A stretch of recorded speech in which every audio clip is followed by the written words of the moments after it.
செய்தியின் ஒரு பொருள் என்ன என்றால், நீ எதற்கு எத்தனைப்படுகிறாய்? எப்படி? நீ எதற்கு, என்னோட சான்ஸ் சொல்லுங்களா, நீ எதற்கு எத்தனைப்படுகிறாய்? எத்தனைப்படுகிறாய்ன்னு அர்த்தம் இது விளங்குதா எல்லாருக்கும்? ஏன்னா இப்போ உள்ள பிள்ளைகளுக்கெல்லாம் இப்போ உள்ள தமிழ் விளங்குமான்னு எனக்கு கொஞ்சம் சந்தேகம் உண்டு. ஏன்னா புதுமையான தமிழாக இருக்குது. எத்தனைப்படுறதுன்னா ஓரளவு சொன்னால் ஒரு வகை தேடுதல், பிரயாசப்படுதல், வாஞ்சியோடு ஒரு லக்கை அடையணும் அப்படின்னு எத்தனைப்படுறது. முதல் மார்க் எடுக்கணும்னு எத்தனைப்படுற பிள்ளைகள் 20 போலும் படிச்சுட்டு இருப்பாங்க. எல்லாம் பார்ப்பாங்க, பக்கத்தில் கேட்பாங்க, டீச்சர்கிட்ட கேட்பாங்க, அம்மாட்ட கேட்பாங்க, சந்தேகத்தை தீர்ப்பாங்க, எத்தனைப்படுவாங்க. அவங்க எத்தனைப்படுதல் ஒரு நோக்கத்தோடு அதை செய்து முடிக்க வேண்டும் என்று பிரயாசப்படுதல் அப்படி எடுத்துங்க நீங்கள். ரைட். நீ எதற்காக எத்தனைப்படுகிறாய்? அல்லேலூயா. ஆமாம்.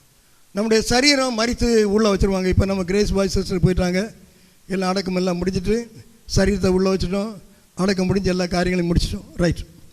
அது ஒரு சரீரம் மண்ணுக்கு போயிடுது.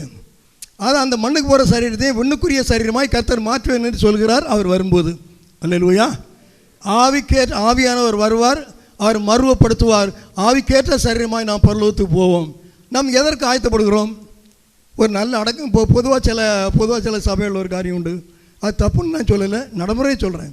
அந்த அடக்க ஆராதனையில் ஒரு பயங்கரமான ஒரு இதாக பாய்ப்பாங்க. அது எல்லாத்துலையும் அப்படி தான் இருக்குது. ஆமாம். அடக்க ஆராதனை எப்படி இருக்கும்? ரொம்ப ரொம்ப நல்லா விசேஷமாக இருக்கும். ஆமாம்.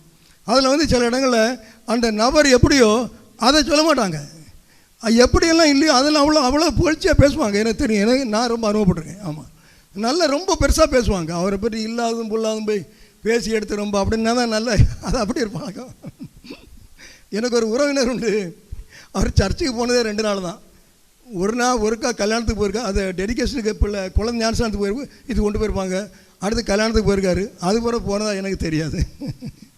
எனக்கு சொந்தக்காரனால சொல்கிறேன். நம்ம தனிப்பட்டு கேட்டால் தனியாக சொல்லுவேன். இப்போ இது அதனால் பேர் ஊர் சொல்லலை. ஆனால் அவங்க அடக்கத்துக்கு போயிருந்தேன். என்ன புகழாருன்னு தெரியுமா? அவர் பெரிய வள்ளல், பெரிய ஜமீன்தார், பயங்கரமான புகழாம். யார் சாதாரண ஆள் இல்லை, அங்குள்ள போதகர்லாம். சரி இருக்கட்டும். நீங்கள் எதற்காக ஆயத்தப்படுறீங்க, நாம் எதற்காக ஆயத்தப்படுகிறோம் என்பதுதான் நம்முடைய கேள்வி. ரைட். அப்போ இந்த எத்தனைப்படுகிறாய் என்பது அந்த பொருள் உங்களுக்கு புரிஞ்சுக்கணும்னு நினைக்கிறேன்.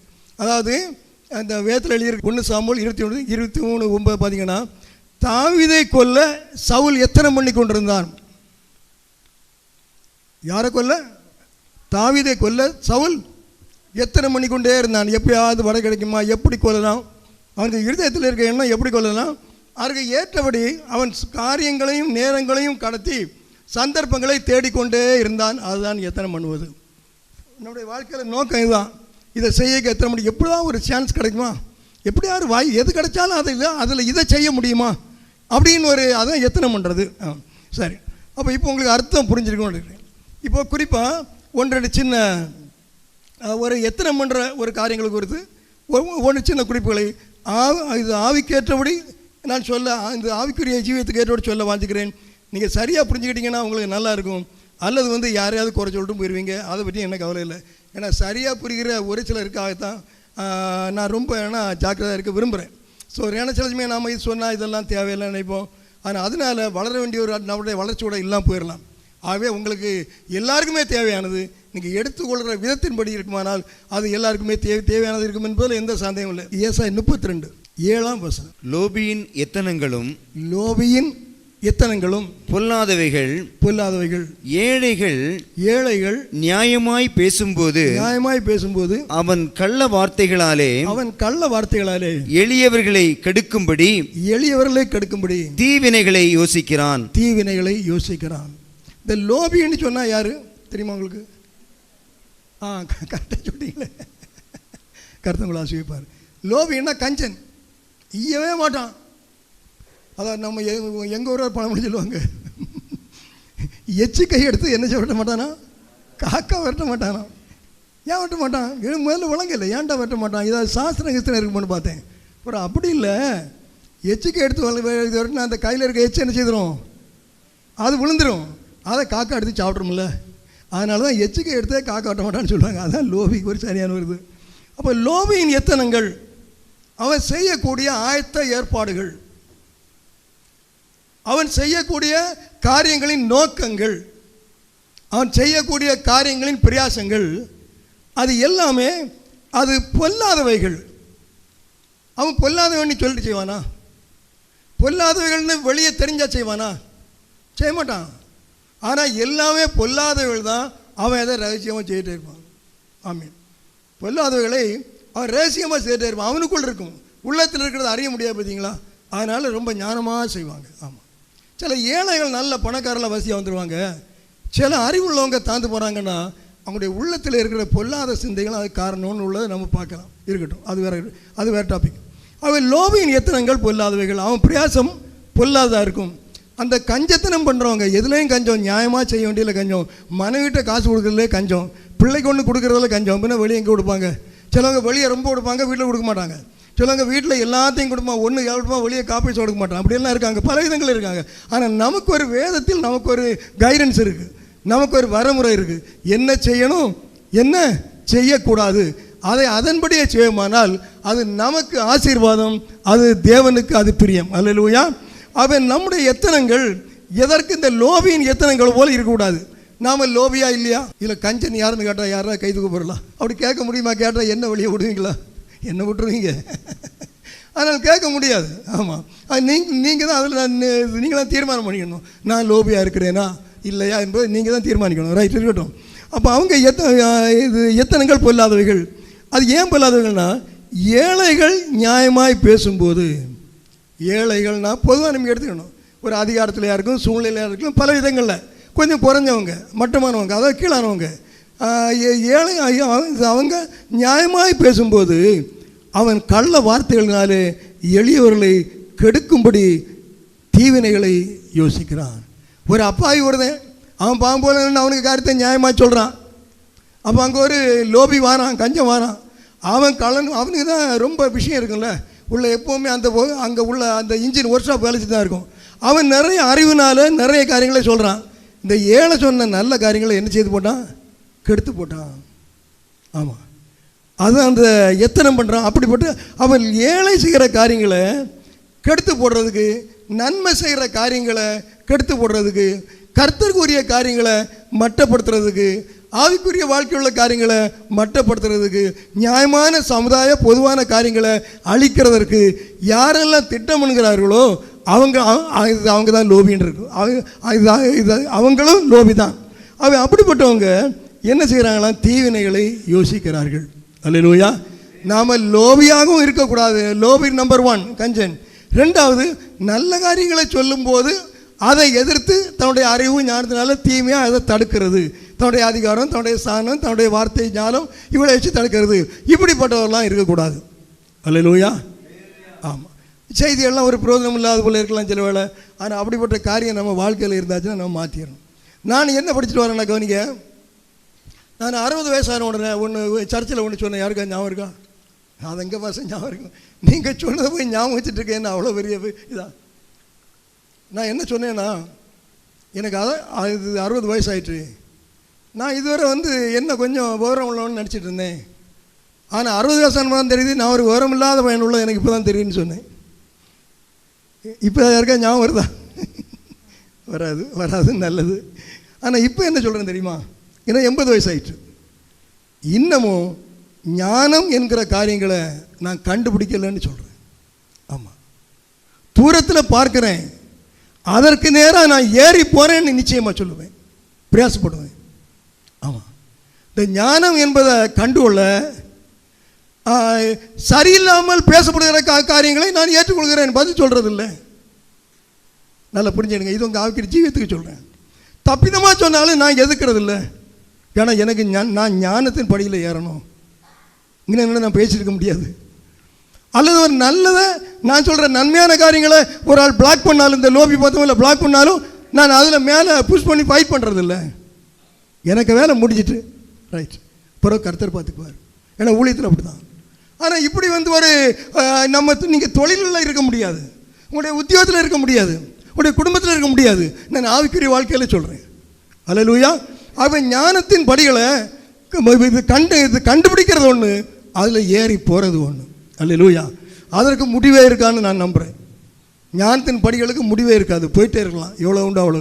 அது எவ்வளோ ஏறி போக முடியுமோ அது நல்லது. அந்த அந்த ஞானத்தின் படிகளில் ஏறி போகும்போது தான் நீ சரியானதை சொன்னாலும் அதுக்கு தடை வந்தால் ஏற்றபடி அவர்கிட்ட சொல்லு, அங்கே சொல்லு. அதோட நான் கண்டுபிடிச்சிருக்கேன். அல்லேலூயா. புரியுதா எல்லாருக்கும்? நீ ஒரு நல்ல காரியம், இது உங்களுக்கு தான், எல்லாருக்கும் தான். ஒரு நல்ல காரியம் தான், சரியான காரியம் சொல்கிறா, அங்கே ஒரு பிளாக் வருது, நீ உடனே அதை இது முட்டி மோதி புடைக்க நிற்காத, நீ அவர்கிட்ட சொல்லு. அதுதான் ஞானம். அல்லேலூயா. சரி, நான் சரியான சொன்னேன், அதை என்ன இப்படி சொல்லலாம் அப்படின்னு சொல்லி முட்டி மோதி புடைச்சிடலாம், பலம் இருக்கு. அது ஞானம் அல்ல, அது மூடத்தனம் என்பதை இன்று புரிந்து கொள்கிறேன், அன்று புரிந்து கொள்ளவில்லை. புரியுதா சகோதரர்கள்லாம்? வழங்குதா? எனக்கு முடித்தள்ள முடியும், முட்டி தள்ளுவேன், அது அன்று. ஆனால் இன்றுன்னு சொல்கிறேன், முட்டி தள்ள மாட்டேன், அது முட்டாள்தனம், நான் அதை அவர்கிட்ட தான் சொல்லுவேன். அல்லேலூயா. ஆமாம். ஆகவே ஞானம் அந்த படி போயிட்டே இருக்கும். அந்த படியில் ஏறி போகிறது நல்லது. அந்த லோவியும் அந்த இன்னும் அந்த நன்மை கடுக்கிற தீவனை யோசிக்கிற அந்த மனிதனும் இந்த ஞானத்தின் படிகளை காண மாட்டான். அவன் அதிலே போயிட்டு இருப்பான். ஆமாம், எத்தனை பண்ணிகிட்டே இருப்பான். தான் நினைக்கிறது, தான் யோசிக்கிறது, மாம்சத்தின் விருப்பங்கள், மனதின் விருப்பங்கள், சமுதாயத்தின் விருப்பங்கள், அதையெல்லாம் செய்யணும்னு யோசித்துட்டே இருப்பான். அல்லேலூயா. நாம் இப்போ சரியானது என்று ஒன்றை செய்கிறோமா? சமுதாயத்தில் சரி என்று எண்ணப்படுகிற ஒன்றை நீங்கள் செய்கிறீங்களா? அல்லேலூயா. என்ன வசதி இடக்கு முடக்கான கேள்வியெல்லாம் நீங்கள் கேட்கக்கூடாதுன்னு நினைக்கிங்களா? உண்மையிலே உடைய உள்ளத்தின் இடத்துல இதுதான் சரி அப்படின்னு உள்ளதை நீங்கள் செய்கிறீங்களா? சமுதாயத்தில் சரி என்று அங்கீகரிக்கப்படுகிற காரியங்களை செய்கிறீர்களா? அல்லேலூயா. சபை உங்களுக்கு போதிக்கிறவர்களை நீங்கள் செய்கிறீர்களா? சமுதாயம் உங்களுக்கு காண்பிக்கிறவர்களை நீங்கள் செய்கிறீர்களா? அல்லேலூயா. கொஞ்சம் யோசிக்க வேண்டிய காரியம் இல்லை. யோசிங்க, பின்பற்றுங்க. ஆவியானவரை பக்கத்தில் வச்சுங்க. அவருடைய வருகை சமீபம். மரணத்தில் யாருமே ஒன்றும் செய்ய முடியாதுங்க. பாருங்க, அந்த கிரேஸ் பைபிளை பாருங்கள். ரொம்ப விசுவாசத்தில் உறுதியாக இருந்தான், ஆனால் மரித்து போயிட்டான். இது கிரேஸ் பாயாக இருக்கட்டும், அதாவது என்ன இது அலெக்சாண்டர் த கிரேட்டாக இருக்கட்டும், ஒன்றுமே கொண்டு போக முடியாதுங்க. ஆமாம், நீங்கள் வாழ்க்கை முழுதும் கொள்கையாக்கி அதற்காக பிரயாசப்பட்டு எத்தனை பண்ணி வகை தேடி கட்டி எழுப்பின எதையுமே கொண்டு போக முடியாதுங்க. மறிக்கு வர கூட ஸ்டான்லி நல்லவன் அப்படின்னு ஊரில் சொல்லலாம், மறித்த மறுநாள் அவனை போல அயோக்கியம் இல்லைப்பான்னு சொல்லலாம். அதுதான் உலகம். அல்லேலூயா. உங்களை மரணத்திலும் வரவேற்க ஒரே ஒரு இடம் தான் உண்டு, பரலோகம் தாங்க. அது நீங்கள் செய்த எல்லா காரியங்களுக்கான பலனை ஒரே ஒரு இடத்துல தான் எதிர்பார்க்கலாம், அது பரலோகங்க. நீங்கள் நினைக்கிறத விட அதிகமாக தருவாருங்க. அல்லது நம்முடைய செய்கைகளின் அந்த அந்த இது லோபின் இருக்குல்ல, அந்த தீமை செய்கிறது, அந்த அவங்களுக்கெல்லாம் ஒரு இடம் இருக்குது, அதில் உள்ள தண்டனை இன்றைக்கி குறைக்க முடியாது. ஆனால் பரலோகத்தினுடைய பாக்கியத்தை ஆண்டவர் ஏராளமாக்கி தருவார் நிச்சயமாக. அந்த நம்பிக்கையில தான் கிறிஸ்தவம் ஓடுதே தவிர வேறு நம்பிக்கையில் அல்ல. அல்லேலூயா. இந்த சபை பரலோகத்தை நம்பி மறுமையில் நான் இயேசு ஒன்றை போக வேண்டும், பரலோகத்தில் போக வேண்டும் எந்த சத்தியத்தின் அடிப்படையிலே தான் உங்கள் வாழ்க்கையின் அஸ்திவாரங்கள் நிற்க வேண்டுமே தவிர சமுதாயத்தின் எந்த அடிப்படையிலும் அல்ல என்பதை நான் உங்களுக்கு மிக தெளிவாய் சொல்லுகிறேன். ஆனால் இதில் சமுதாயத்தின் அடிப்படையில் நிற்கவும் சபையில் சில வருவாங்க, தெரியாது. ஆமாம், உலகத்தின் காரியங்களுக்காகவும் சபையில் வருவாங்க. நான் நினைக்கிறதெல்லாம் நடக்கணும், அப்போ போய் ஜோம் பண்ணும்ல, அப்போ சபைக்கு போகணும், வருவாங்க, இருக்கலாம், எனக்கு தெரியாது. நீங்கள் அப்படி இருக்காதுங்கன்னு மாத்திரம் சொல்கிறேன் நான். அல்லேலூயா. இம்மைக்காக மாத்திரம். அடுத்து, என்னை தேடுவீர்களானால் எல்லாரை பார்க்கிலும் பரிதபிக்கப்படத்தக்கவர்களாக இருப்பீர்கள். நான் சொல்லல, வசனம் சொல்லுது. ஆலயத்துக்கு இந்த ஆலயத்துக்கு வருது உலக பிரகாரமான காரியங்களுக்கு, உங்களுடைய காரியங்களுக்காக உலக பிரகாரமான காரியங்கள் மாத்திரம்தான். இந்த உலகத்தில் தான் பெரியவனாக இருக்கணும் என்ற எண்ணத்தோடு மாத்திரம் நீங்கள் வருகிறவர்களாக இருந்தால், யாராக இருந்தாலும் சரி, நீங்களோ நாங்களோ, எல்லாரை விட பரிவிக்கப்படத்தக்கவர்களாக இருப்பீர்கள் என்று வேத சத்திய வசனம் சொல்லுகிறது. அல்லேலூயா. நல்லா இருக்கா? எனக்கு இதெல்லாம் ரொம்ப நல்லா இருக்கு. அல்லேலூயா. அதனால ஞானம் உள்ளவர்களாக ஆத்மாவுக்காக வாங்க. ஞானம் உள்ளவன் ஆத்மாவை ஆதாயப்படுத்துகிறான், ஞானம் இல்லாதவன் ஆத்மாவை நஷ்டப்படுத்துகிறான். ஆத்மாவுக்காக நீங்கள் என்ன செய்கிறீங்க? உங்கள் சரீரத்துக்காக நீங்கள் என்ன செய்கிறீங்க? உங்களுடைய ஆடைக்காக நீங்கள் என்ன செய்கிறீங்க? உங்களுடைய அலங்காரங்களுக்காக நீங்கள் என்ன செய்கிறீங்க? ஆண்டவருக்காக என்ன செய்றீங்க? அல்லேலூயா. கர்த்தர் உங்களை ஆசீர்வதிப்பாராக. ரைட். அடுத்த ஒரு சின்ன வசனத்தை, சந்தர்ப்ப வித்தியாசம் ஒன்று சூழ்நிலை வருதுன்னா கட்டாயம் கொடுக்கலாம், அதுதான் அது. ஆனால் ஆயத்தம் பண்ணணும். ரைட். இந்த நான் இதை பெரிய ஒரு ஆழமாக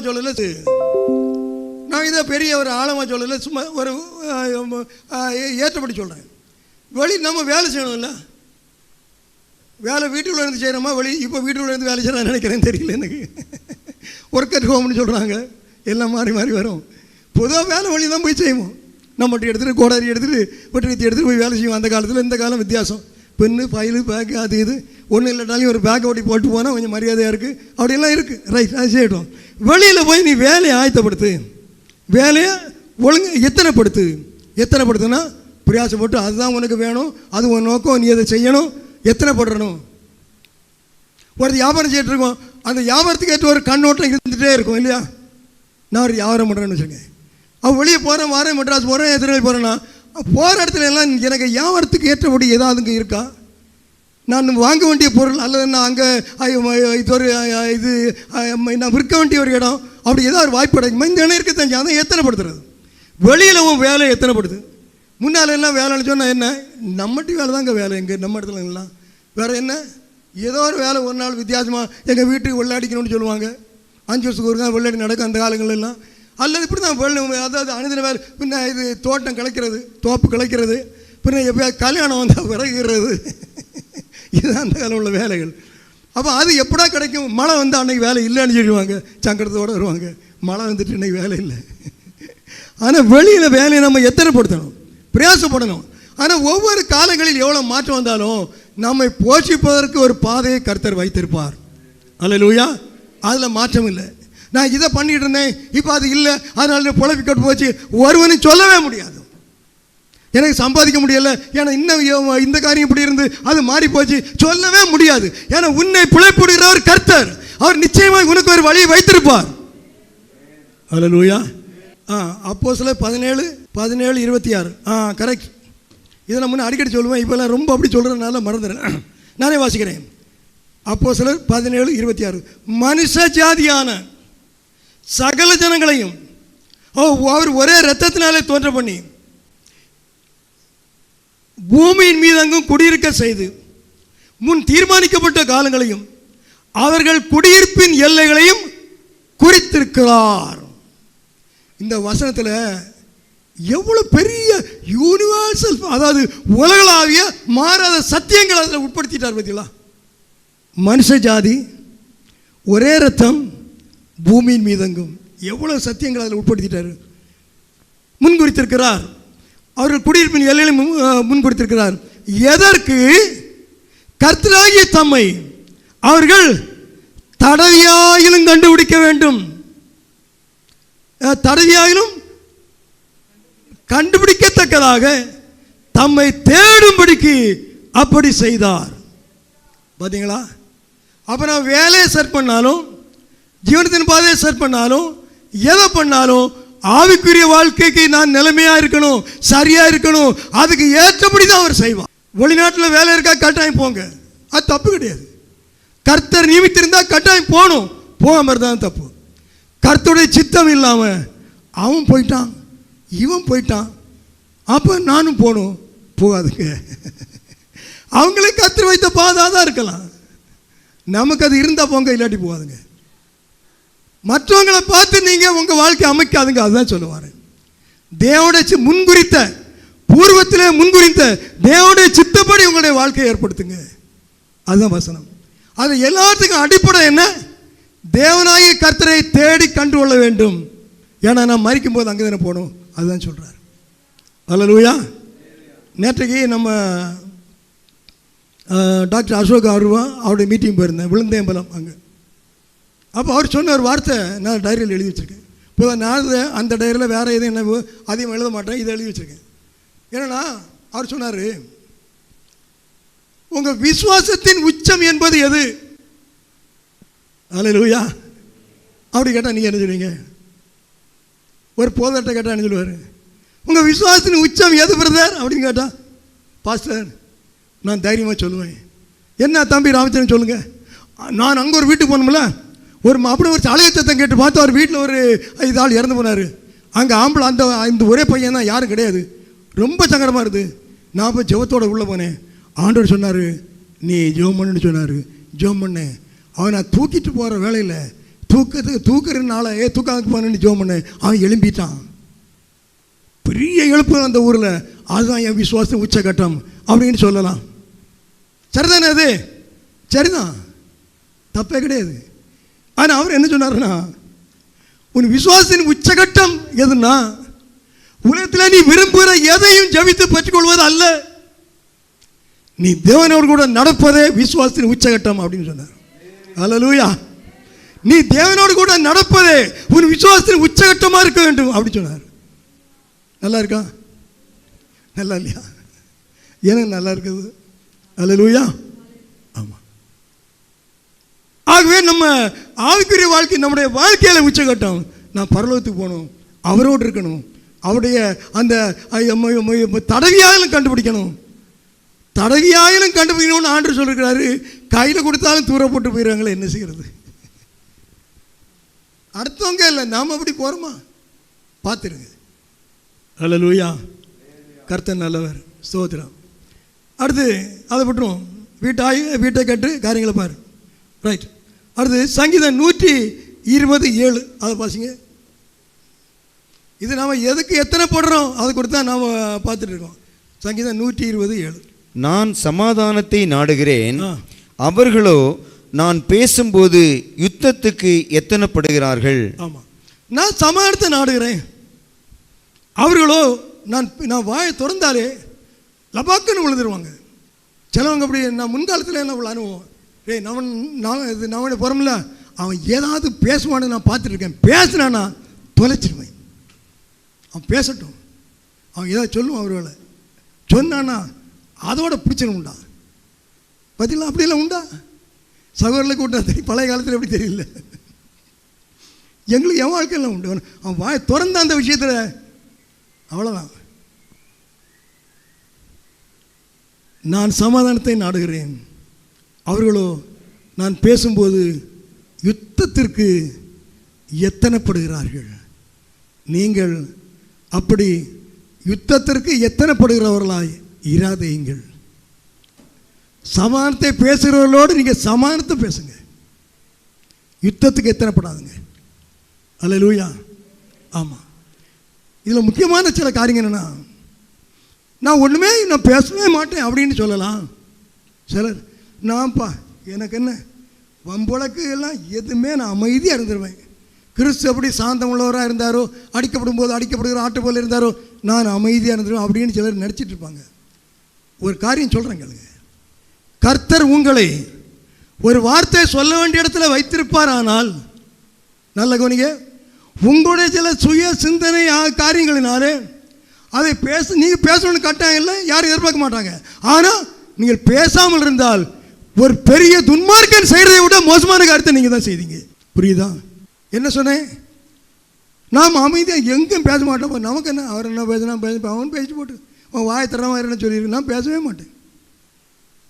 இல்லை, ஒருவேளை கர்த்தர் உங்களை ஒரு வார்த்தை அமைதியாய் பேச வைத்திருப்பாரானால், இதை பேச வைத்திருப்பாரானால், அமைதியாய் பேச உங்களை ஏற்படுத்தி இருந்தால், அது ஒருவேளை உங்கள் சொந்தக்காரங்களுக்கு எதிராக இருக்கும், எனக்கு வேண்டியவங்களுக்கு எதிராக இருக்கும், இந்த சூழ்நிலைக்கு சரியாக இருக்காது என்ற எண்ணத்தில் நீங்கள் அமைதியாக இருந்தால், தேவருக்கு முன்பாக உங்களை போல துன்மார்க்கன் இல்லவே இல்லை. சத்தியத்தை அறிந்த உங்களுக்கு சொல்லுகிறேன். எத்தனை பேர் புரியுது இது? கரெக்ட். கர்த்தர் ஆசீர்வதிப்பார். பாருங்க, நிக்கோதேமுன்னு ஒரு நபர் நிறைய இருக்கு. அவர் சனகரின் சங்கத்தில் பேசுறாரு. இயேசுவே சரியில்லைன்னு சங்கம் சொல்லிட்டு இருக்கான், பிடிச்சு கொள்ளணும்னு நினைக்கான். அந்த சங்கத்தில் பேசுறாரு. யோ என்ன நீங்க சொல்றீங்க? ஒரு மனுஷன் ஒரு தப்பு செய்தான்னா அவனை பிடிச்சி நியாயம் விசாரிக்காம அவனை குற்றவாளியாக்கலான்னு குற்றப்படுத்தலான்னு உங்க நியாய பிரமாணத்தில் எழுதியிருக்கான். அமைதியாக தான் கேட்டான். எல்லா பயலும் எழுத தலையை கீழே போட்டு போயிட்டாங்க. அதான் கர்த்தர் சில வார்த்தைகளை பேச வச்சிருந்தா அமைதியாக பேசுங்க, கம்பெடுத்து பேசாதுங்க, அமைதியாக பேசுங்க. மிக முக்கியமான நேரம், நான் பேசித்தான் ஆகணும். இல்லை, கர்த்தர் சொன்னா பேசுங்க, இல்லைன்னா பேசாதுங்க. அல்லேலூயா. ஆமாம், கர்த்தர் சொன்னா பேசுங்க, இல்லது பேசாதுங்க. மோசே எல்லாருலேயும் சாந்த குணமுள்ளவனாக இருந்தான். அவருடைய சாந்தம்னு எதை சொல்லியிருக்கு தெரியுமா? ஒரு இடத்துல அவருடைய சாந்த குணம்னு எதை சொல்லியிருக்கு தெரியுமா? கர்த்தர் செய்வார். 3000 பேரை கொலை செய்தாங்க, எல்லாம் கொல்லுங்கடா அப்படி அமைதியாக நேரில் பார்த்துட்டு, அதுதான் சாந்தம்னு சொல்லியிருக்கு. கர்த்தருக்கு விரோதமாக வருமானா அதை செய்து முடிக்கிறதுல ஒரு சாந்தம், மன கட்டுப்பாடு வானுங்க. அல்லேலூயா. ஆமென். சாந்தம் அப்படி இருக்கு, இப்படி இருக்கு. ஆமாம், நம்ம சமாதானத்தை பேசுகிறோம், அவங்க யுத்தத்துக்கு வராங்க, அமைதியாக இருக்கு. பேச வேண்டிய இடத்துல பேசுங்க, பேசாமல் இராதுங்க. பேச வேண்டாத இடத்துல ஏதோ இதை பேசுனா நமக்கு ஒரு சுயலாபம் இருக்குன்னு சொல்லி பேசவே பேசாதுங்க. கர்த்தர் சொன்னால் பேசுங்க, இல்லைன்னா பேசாதுங்க. நாம் எதற்காக எத்தனைப்படுகிறோம், ஜாக்கிரதையாக இருக்கணும் பாருங்க. அடுத்த ஒரு வசனம் வாசிக்கிறேன். ஸ்தோத்திரம். சங்கீதம் 52:2 வாசிங்க. இதெல்லாம் நடைமுறை வசனங்கள்.